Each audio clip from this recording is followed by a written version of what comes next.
ফারহানা, তোমার কতবার বলছি এই সমস্ত কাজ বাদ দাও, এগুলো করা লাগবে না। এগুলো আমাদের কি দরকার? তুমি আমার কথা কেন শুনতেছো না? দাও, আসো, বাদ দাও।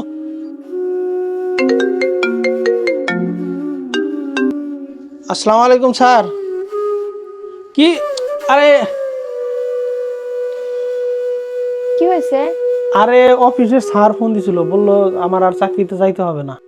আমার এই যে এখন এই বাসা ভাড়া দিতে হবে, কত খরচ, এগুলো আমি কেমনে সামলাবো?